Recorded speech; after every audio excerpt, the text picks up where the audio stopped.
हे math strong करण्यासाठी तुम्ही विद्यार्थ्यांना काय सांगाल? आता मॅथ स्ट्रॉंग करण्यासाठी सर्वात आधी ना, आता तुम्ही पण बऱ्याचदा ना बऱ्याच रील्स पाहिले असतील. रील्स म्हणजे आता हे असं कोणतंही नॉलेज नाही ना जे इंटरनेटवर नाही, जे इव्हन आता आपण बोलतोय ही पण एक जाऊन कुठे ना कुठे याची रील बनणार किंवा काही बनणार, असे बरेच. मॅथ सोबत अजून जो डिफिकल्ट सब्जेक्ट आहे तो म्हणजे सायन्स. त्या सब्जेक्टला मुलं घाबरतात. त्याबद्दल काय गाईड कराल? सर्वात आधी मॅथ्स आणि सायन्स आणि हिस्ट्री, जॉग्राफी, तुमचं मराठी, इंग्लिश हे सगळे हे इन्फॉर्मेटिव्ह सब्जेक्ट झाले.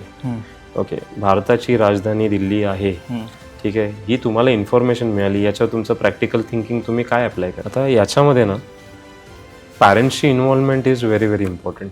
की तुम्ही मुलांना कशा प्रकारे गाईड करताय.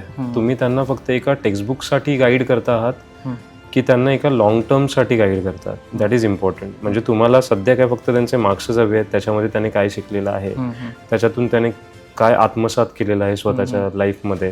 ओके, म्हणजे त्याची ग्रोथ काय आहे ते फक्त पॅरामीटर तुम्ही बघताय की फक्त मार्क्स एवढेच पाहिजेत.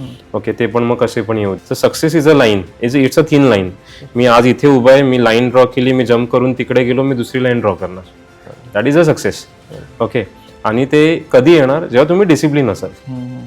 बऱ्याचदा मी ऐकलेलं आहे स्कूल म्हणजे आमच्या मुलांकडून की आमचे वर्ग शिक्षक म्हणा किंवा जे सब्जेक्टिव्ह टीचर्स आहेत ते डायजेस्ट घेऊन शिकवतात. जर मुलांना तुम्हाला प्रॉपरली